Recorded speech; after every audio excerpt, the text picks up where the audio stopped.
conducto sea mayor a 1 metro. Y se debe diseñar para prevenir la turbulencia en el discurrimiento del agua pluvial.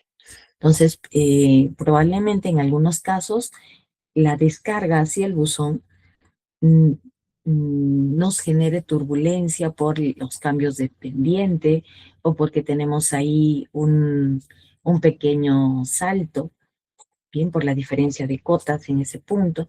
Entonces es importante diseñar un discurrimiento, es decir, cambiar la pendiente para que llegue sin generar frost muy alto, ¿no?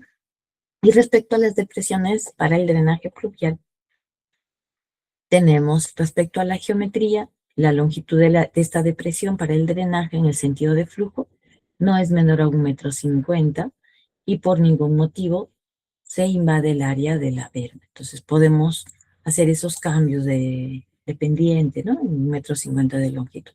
Y los conductos con pendiente igual o mayor al 2%, la profundidad de la depresión es de 15 centímetros y se reduce a 10 cuando la pendiente es menor al 2%. Y respecto a los ensanches de la cuneta, los ensanches pavimentados de la cuneta unen al borde exterior de la berma con las bocas de la entrada del sumidero, ¿no? Estas últimas recomendaciones pues son prácticamente para el sumidero. Estas depresiones van a permitir el desarrollo para una plena capacidad de admisión en la entrada, evitando una inundación excesiva en la pista o en la calzada. Además, la línea de flujo en la entrada se deprime como mínimo en 15 centímetros bajo el nivel de la vereda, cuidando de no introducir modificaciones que pudieran aplicar una depresión en la vereda, que podría producir pues, algún accidente, ¿no? en el tránsito de peatones. El ensanchamiento es de 3 metros de longitud medido aguas arriba y respecto a las cunetas y los canales laterales, cualquiera que sea el tipo de entrada de los sumideros, tiene una abertura de entrada de 10 a 15 centímetros bajo la línea del flujo del cauce efluente y la transición pavimentada del mismo se extiende a una longitud de 1 metro aguas arriba. Bueno, que lo tenemos con más detalle en el sumidero en sí mismo, ¿no? Que ya lo hemos visto. Y en cunetas con soleras son dimensiones en su longitud, ancho, profundidad y forma, teniendo en cuenta el entorno al que van a ser ubicadas para no afectar el tránsito vehicular. Entonces, eso un poco más con respecto a las cunetas, ¿no? Ok, vamos a ir un poquito más a lo que son los sumideros. Bien, de acuerdo a su área de influencia, la infraestructura de drenaje nos dice que el dren emisor de la infraestructura pluvial debe conducir el agua por acción, siempre por gravedad. En algunos casos, debe ser bastante estudiado antes de se desarrolla por bombeo, ¿no? Como de pronto se está haciendo en Piura, pero no es lo ideal, ¿no? Lo ideal es de que siempre vaya por gravedad, o en todo caso, tratar de plantear sifones, bien, en esas zonas para su descarga. Ok, entonces vamos a enviar todo este flujo al mar, a un lago, o también puede ser a un río. Podría ser en los casos que se nos permita llevarlo a las capas inferiores del suelo, es decir, ¿no? Hacer una infiltración. Existen 3 tipos de evacuación entonces a través del emisor o dren principal, el que es por gravedad, ¿no? Que va generalmente a un río y que para su cálculo estamos hablando solamente de la descarga, ¿ok? De la descarga final. Es decir, del emisor, del punto último de colección hasta que llegó al río, o llegó a la quebrada, o llegó al el punto donde se va a hacer la percolación. Bien, entonces es el emisor, ¿sí? El emisor. Entonces, para el caso de esta descarga a un río, a un lago, el conducto de descarga libre, dice descarga libre, ¿no? Porque estamos hablando de que es un canal a superficie libre, debe tener como mínimo 1 metro sobre el nivel de agua esperado para un periodo de retorno de 50 años. Bien, un periodo de retorno de 50 años. U otro nivel máximo esperado para evitar la obstrucción y destrucción de la infraestructura de drenaje pluvial. Entonces, cuando yo estoy en la sección del río, no tengo la sección del río, en el río yo voy a calcular ese caudal de avenida del río con un periodo de 50 años. Y para el río, bien, para el río, no para la ciudad. Yo ya sé que estoy viniendo de la ciudad con un caudal determinado. Pero esa descarga, nos dice, ese tubo que va a descargar al río, debe tener, ¿no? Como mínimo 1 metro sobre el nivel del agua.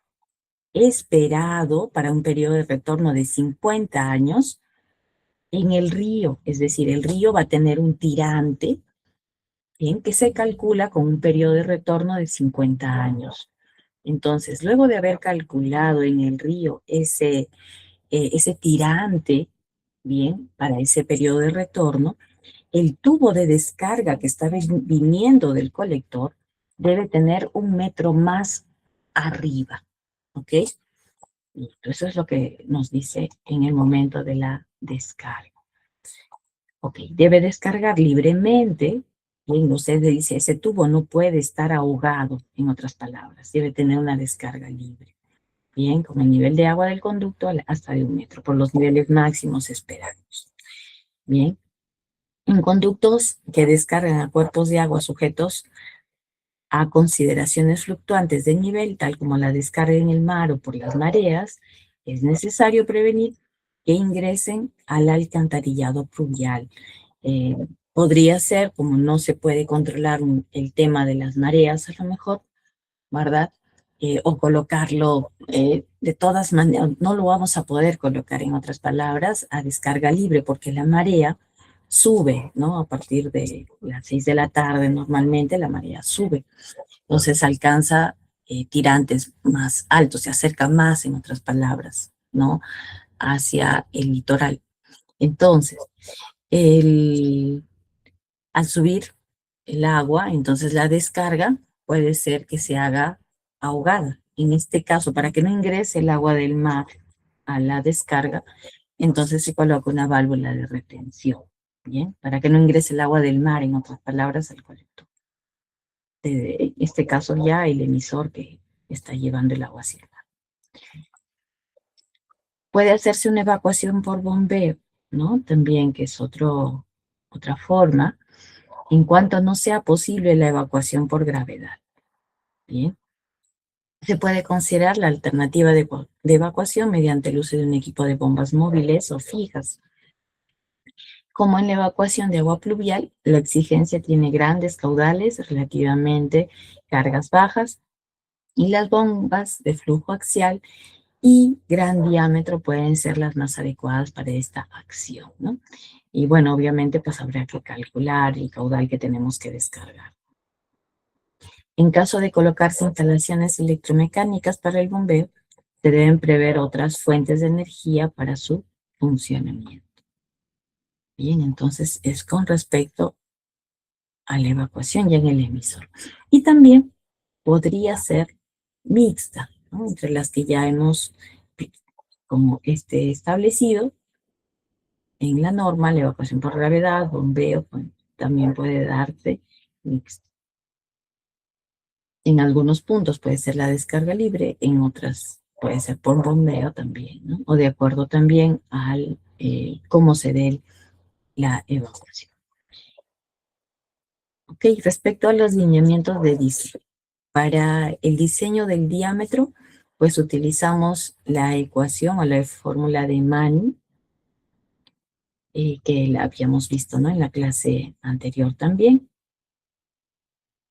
Y para reducir los caudales picos, bien, podríamos colocar pondings o pequeñas lagunas de retención y hacer la descarga lentamente, bien, porque como, bueno, habíamos comentado desde el principio del curso, lo que sucede con una ciudad es de que evitamos la infiltración del agua a las capas más profundas, tanto vamos a tener un volumen de agua que solo escurre por la superficie o que va por el conducto, y sin infiltración, pues los caudales de descarga se incrementan, lo que podría generar aguas abajo, inundaciones. Entonces, para evitar inundaciones, lo que se plantean son pequeñas lagunas que sirven para recepcionar el agua y luego ir descargándola,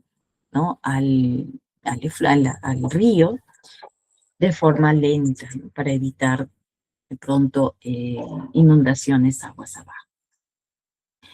Las unidades de detención o de retención son reservorios con estructura de descarga libre o regulada que acumulan volumen de agua reduciendo el caudal pico. Para eso nos sirve, ¿no? Para disminuir el caudal pico, entonces que no sea tan elevado, ¿no? Y que la infraestructura de drenaje existente no puede evacuar sin causar, y puede evacuar sin causar daños. El volumen para almacenar el caudal pico atenuado se calcula también mediante el tránsito de avenidas en reservorios. Podemos calcular entonces ese caudal pico para hacer una descarga pues paulatina en el tiempo. Bueno, y este es con respecto al estudio hidrológico, que también tenemos una metodología, ¿no?, adjunta, que podemos también utilizarla. Bueno, ahora, bueno, esta metodología fue desarrollada por la UNI hace algunos años atrás, ¿no?, y que está también en el Manual de Hidrología y Drenaje del Ministerio de Transportes. Bueno, ahora tenemos una más actualizada, ¿no?, que es establecida por Pisco. Esto creo que fue en los 90, si no me equivoco. Pero que también, ¿no?, o sea, podemos utilizarla, está dentro de nuestra norma. El método racional, que lo habíamos visto, los periodos de retorno, bien, y los usos del suelo. Bueno, ahí están los coeficientes de Manning que se utilizan. De pronto para áreas rurales, el tiempo de concentración que habíamos visto también. Este es para el cálculo del caudal hidrológico, ¿verdad? Entonces, ya la metodología. Y bueno, finalmente, bueno, aquí está, bueno, con respecto a los sonideros, y bueno, podemos ver ahí las tuberías de salida que van hacia los colectores y finalmente al colector. Y por acá tenemos un detalle, está más abajo, en el MRC. Y a ver acá el son, por acá está el son.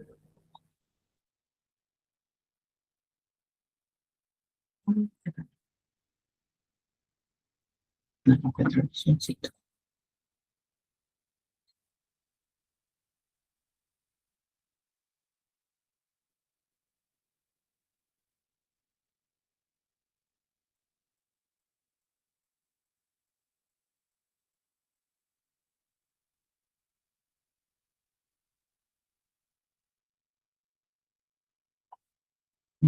Está bueno, esas son las rejillas. Bueno, creo que en el otro documento me parece que está.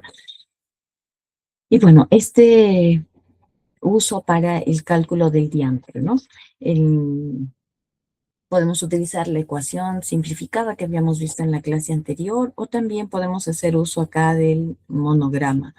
Bien, ingresamos con el caudal que tenemos en litros por segundo, marcamos aquí otro punto en lo que es la pendiente que nosotros tenemos en metros por metro. Unimos estos dos puntos y vamos a tener el diámetro, y proyectando vamos a tener la velocidad de paso, ¿no? Lo que nosotros queremos, pues, justamente es seleccionar el diámetro y asegurarnos que la velocidad sea la adecuada, de acuerdo al tipo de material. Entonces, eso es con respecto al documento en la norma. Y les había pasado también un documento que corresponde a la norma chilena. Y bueno, lo compartimos un tanto porque es una norma que ha tomado los lineamientos del drenaje urbano sostenible de Francia. Bien, en la norma, pues, aplican los SUTS y, bueno, ellos no están descubriendo la pólvora, solamente están tomando una norma internacional, pero nos da la facilidad de que está, pues, traducida de pronto, ¿no? Y que la aplican ya de forma directa. Nosotros no lo hemos aplicado porque se refiere cuando se solicita la aplicación de que faltan investigaciones para adaptar la norma a nuestra realidad. Sin embargo, pues el diseño, sobre todo de drenaje urbano sostenible, pues tiene muy buena información, ¿no? Que ciertamente siempre hay que adaptarla a nuestra realidad. Y bueno, de este documento es también de donde hemos colocado en las diapositivas de las clases alguna información, ya que como han visto en nuestra norma, pues respecto a colectores tenemos 2 hojas nada más, ¿no? Y podemos encontrar alguna otra información en otra bibliografía. Bueno, entonces aquí están respecto a los sumideros, a lo que habíamos visto también en clase, les había colocado en las diapositivas el tema de el- las, los badenes, ¿no? Para pues, de pronto conducir el agua, cosa que no está especificado en nuestra norma, pero que lo usamos. Cruce, análisis y ciclovía. Acá quiero llegar a los puntos. Bien, respecto a los colectores, entonces, de pronto vamos a encontrar algunas diferencias, ¿no? Bueno, nos dicen que siempre los colectores son subterráneos, cosa que ya conocemos, que trabaja con un 80% respecto a lo que vendría a ser bueno, también el tirante, llega hasta un 90% para ellos en casos excepcionales, ¿no? Lo que cubre de pronto un riesgo. Algunos materiales también nos menciona, como lo menciona nuestra norma también, de cemento, fibrocemento, PVC, HDP. Ok. Las condiciones hidráulicas del diseño. La altura, pues, del tirante es igual a 0,8 veces el diámetro, bajo los mismos términos. Y la ecuación que ustedes han determinado respecto a la velocidad y el diámetro. De pronto aquí no utilizan el monograma que es en la norma, pero si nosotros resolvemos las ecuaciones, pues vamos a tener los mismos resultados. De pronto estas ecuaciones nos ayudan un poquito más cuando utilizamos o queremos sistematizar, ¿no? En nuestra hoja de cálculo o en algún script. Bien, tenemos la velocidad, el gasto, la pendiente del diámetro y el coeficiente de rugosidad, pues para la ecuación de Manin. Estas tablas que las podemos ampliar también, ciertamente, ¿verdad? Con el tema del material.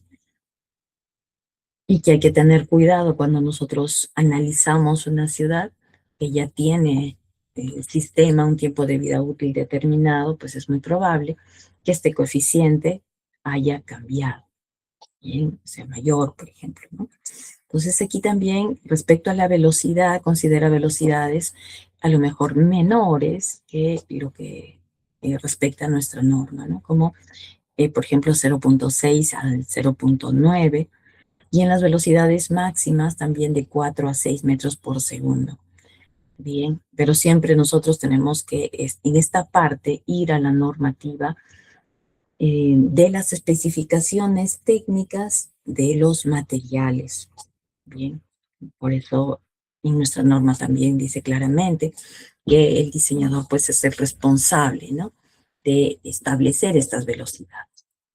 Y obviamente tampoco es que nos va a ocurrir o vamos a inventar una velocidad, sino que hemos revisado las especificaciones técnicas del material para establecer esas velocidades, sobre todo máximo. Bien, respecto a las cámaras de inspección, que también los habíamos visto, pues, o los buzones, que los llamamos, las colocamos al inicio de la red, cuando corresponde el cambio de diámetro, de pendiente, de dirección, ya sea vertical o en planta o en elevación, como decíamos, cuando cambia el material del tubo, cuando hay un cambio brusco eh, o una caída, cuando fluyen dos o más colectores y entramos rectos entre 50 y 120 metros como máximo. Entonces, aquí no tiene la restricción del diámetro, ¿no? Sino simplemente dice entre 50 y 120 metros como máximo. Entonces, luego, las cámaras tienen estas partes, ¿no? Que son el cuerpo, el radier, las canaletas, la banqueta, la chimenea, el cono, el conjunto anillo de tapa y los escalines. Entonces, el cuerpo, que viene a ser la parte principal de la cámara, y se ubica a la altura del colector. Bien, y permite realizar los trabajos de mantención y limpieza, es decir, es como, bueno, un orificio vertical que va a llegar al colector, ¿no? Y puede ser de sección circular, rectangular, en planta, de acuerdo a las disposiciones o posibilidades de su construcción en el espacio y las características también del colector. El radier, que es el fondo del cuerpo de esta sección, ¿no? En el cual, o es el fondo, si queremos, del buzón, en donde vamos a ubicar estas canaletas, que vienen a ser canalcitos que van a direccionar el agua, ¿bien? Que vienen de los colectores. Luego tenemos las canaletas propiamente dichas, en otras palabras, pues las canaletas vienen a formar parte del radier. Luego tenemos las banquetas que van a los costados de las canaletas y que tienen una pendiente hacia ese canal del 20%. Luego tenemos la chimenea, que viene a ser el acceso, bien, por donde ingresa la persona, que tiene un diámetro entre 60 y 80 centímetros, para permitir el ingreso de las personas. Luego tenemos el cono, que permite unir la chimenea, es decir, ese espacio de diámetro de 60 centímetros, con el cuerpo propiamente de la cámara, que va a estar bajo, de mayor diámetro, espacio, como para poder darle mantenimiento a ese buzón o cámara de inspección. Luego tenemos el conjunto de anillo tapa, que viene a ser este esta tapa que se coloca por sobre el buzón, ¿no? Y los escalines o bastones o barandas que van a permitirnos el ingreso hacia el fondo del buzón. Muy bien, aquí está el detalle, estaba buscándolo en la norma peruana, pero se estaba acá. Ok, si queremos verlo entonces en planta, acá tenemos la tubería, bien, que es el colector, y en la parte superior pues se genera esta sección circular que va hasta el fondo a encontrar el colector, el cual nos desplazamos mediante esta escalera de gato. Y en la elevación podemos ver pues en la parte superior el anillo, la tapa, esta sección de diámetro menor de 60 a 80 centímetros con sus escalines que nos permiten ir al fondo del buzón, en donde vamos a pasar a una transición a un mayor diámetro, que esta transición se la denomina cono, y ya cuando llegamos al fondo del buzón, pues vamos a tener lo que es propiamente el cuerpo del buzón, la banqueta con su pendiente, ¿no?, del 20% hacia la canaleta que se genera al fondo del buzón, y en el cual, pues, en el fondo se está generando el radier, ¿no? Radier o fondo del buzón. El material generalmente en su construcción son de concreto, de hormigón armado, Y bueno, las dimensiones van a depender en el fondo del tamaño de la tubería.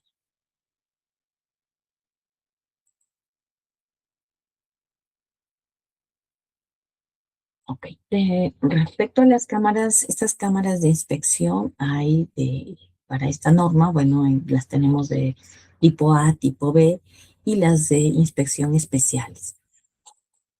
En las de tipo A está formada por la chimenea, el cono, el cuerpo radial, la tapa y los escalines, y es utilizada en lugares públicos con posibilidad de tránsito de vehículos sobre ella, en calzadas, estacionamientos, pasajes, patios de carga, incluso en veredas. ¿No? Nos dice que está constituida de hormigón armado o también pueden ser prefabricadas. Y las de tipo B solo se conforma de cuerpo. Además disponen de una losa en la parte superior donde se pone la tapa. En tanto, el uso está limitado según profundidades menores dependiendo del diámetro del borde. Y las de inspección especiales, que son eh, cámaras que se utilizan cuando no pueden emplearse las cámaras anteriores y se adoptan cuando la altura disponible entre el radier de la canaleta y la altura de la calzada es menor a 90 centímetros. Entonces, casi, ¿no? Imagínense, y está llegando a su profundidad mínima el colector.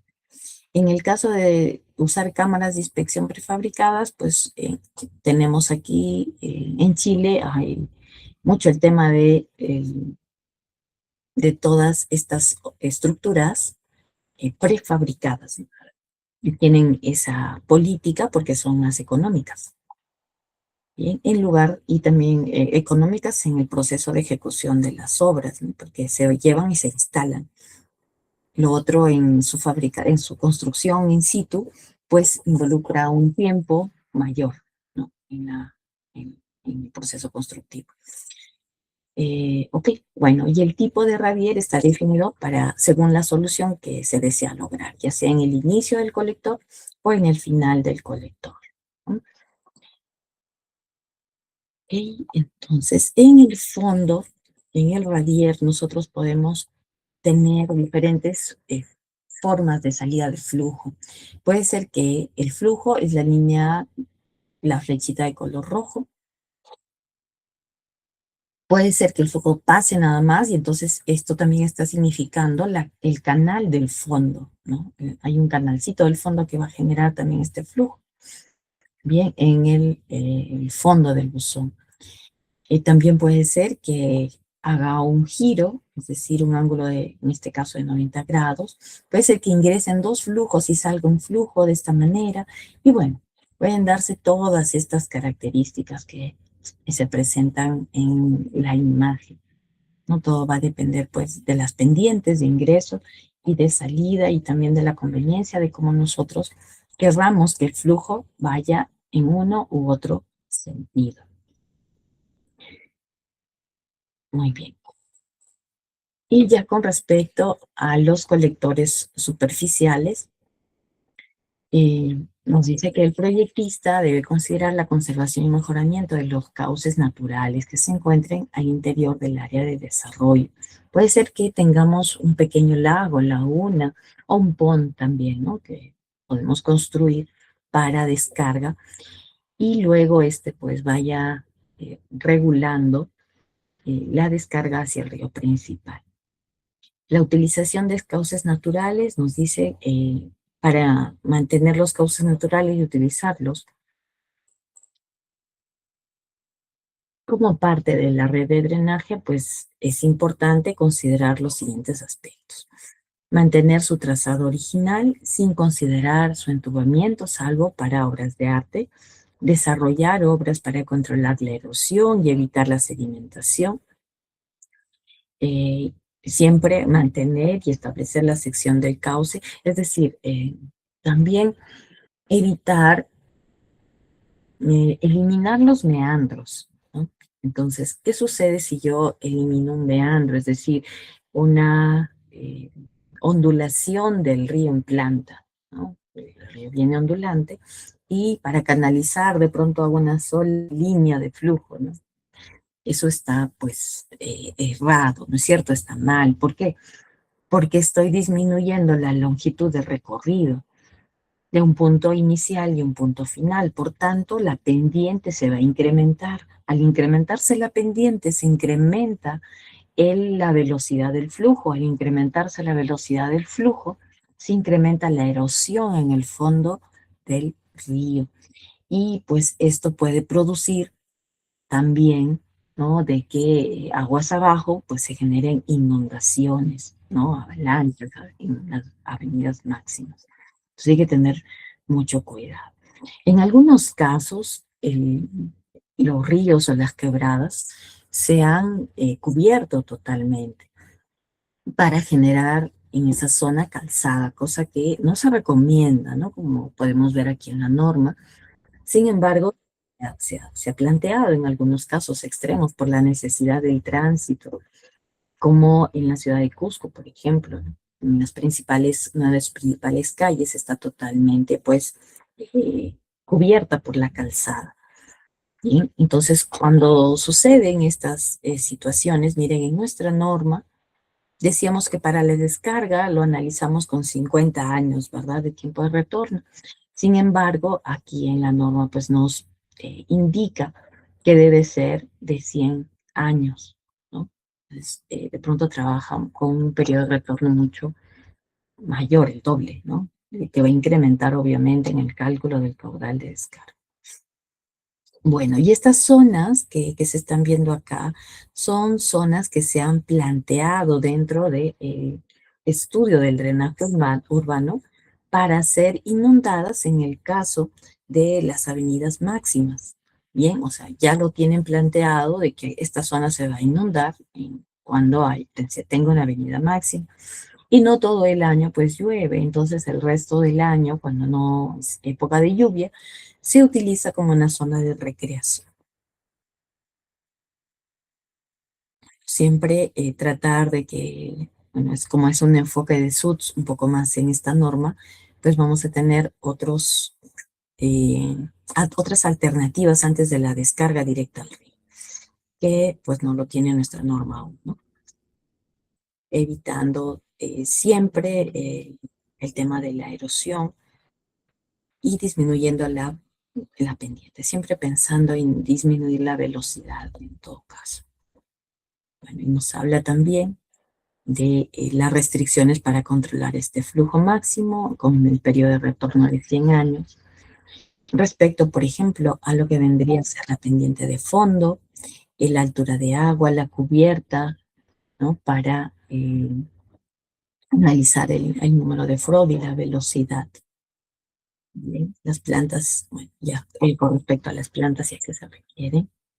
Y los tipos de proyectos también, y aquí nos dice qué es lo que se requiere en los planos que se van a presentar para el diseño, ¿no? Entonces, dentro de ello, pues en nuestros planos va la memoria técnica, las especificaciones técnicas, el presupuesto, eh, los diferentes ítems con todos los documentos para ya sea un expediente o un perfil, ¿no? Y los planos que deben tener la planta de las áreas aportantes, que no necesariamente es la ciudad, porque el agua puede venir de aguas arriba, ¿no? Como ustedes han analizado seguro, la problemática de baños ingresa a las calles el caudal o el agua que se precipita aguas arriba de la calle ingresa a la calle. Entonces, toda esa zona de la parte rural, si queremos aún, está ingresando a las calles por escorrentía. Entonces, esas áreas son las áreas aportantes que nosotros tenemos que evacuar también, sobre todo cuando estamos analizando las máximas, ¿no? Porque se van a ir acumulando aguas abajo.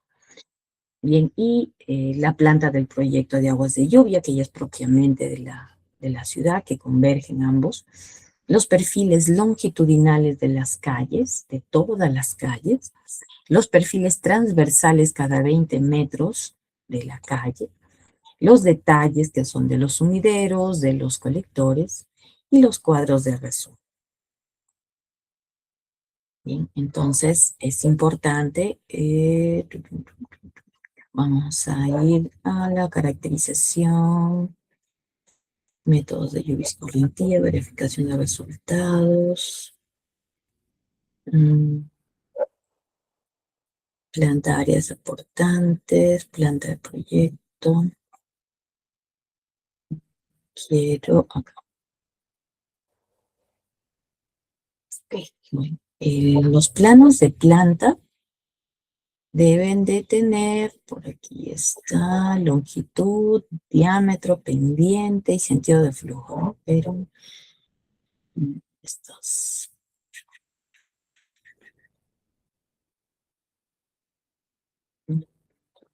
No, no sé si está aquí en otra, no, pero...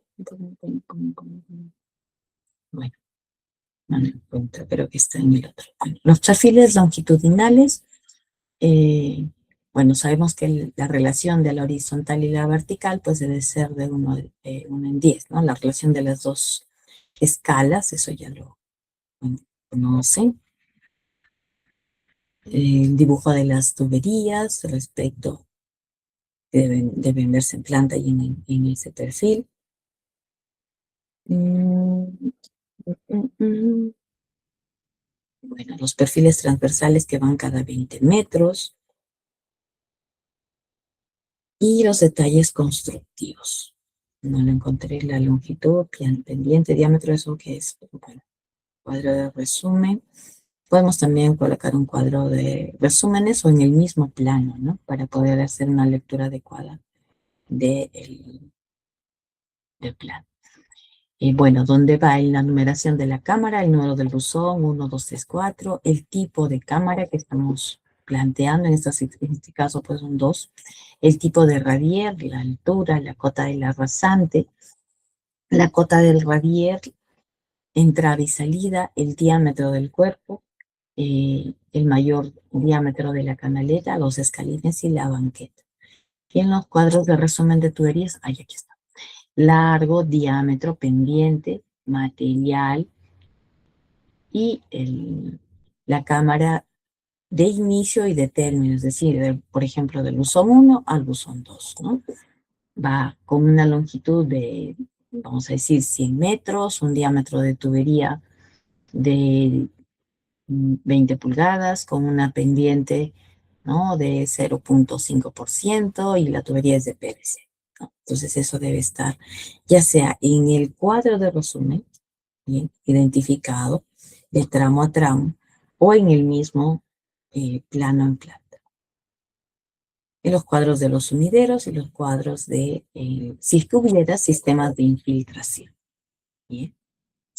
Ok. Entonces es con respecto a los colectores, ¿no? Algunas recomendaciones adicionales, a lo mejor que pueden complementar a lo que indica nuestra norma. Muy bien. Entonces, eso es con respecto a la información. Y bueno, ahora vamos a ir a sus consultas, preguntas que ustedes de pronto tienen o han surgido durante el desarrollo de su trabajo. Entonces, como llamar a asistencia, voy a ir llamando también si tienen alguna consulta. Bien. Y empezamos entonces. Con Avanto Vargas. Presente, ingeniera. Ana John, ¿nos puedes compartir tu trabajo? ¿Es posible?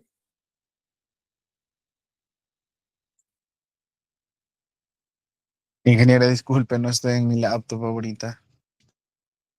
Ok. Aguilar Castañeda. Presente, ingeniera. Sí, por el momento, ingeniera, no tengo dudas. Ok, Brian. Alejandría Rojas. Aquí, ingeniera, presente. Si deseas compartir alguna consulta, Ángelo. Por el momento no tengo ninguna duda, ingeniera, gracias. Ok. Asensio Figueroa. Presente, ingeniera. Solo una pequeña pregunta, ingeniera. La vez pasada dijo que primero se acumulaban los caudales y después se comparaba con la capacidad de la calle, diga. Así es. Así es. Bien. Ujú, Es pero para un como, periodo mayor a 10 años, ¿no? Supongo que con 25 habrán trabajado o algo así. con 50 está bien trabajado, ingeniera. Ok, mejor. Ya, ingeniera. Gracias. Ahí hay Julka. ¿Se encuentra? Bueno, sí se encuentra, pero no sé si tendrá consultas. Jason.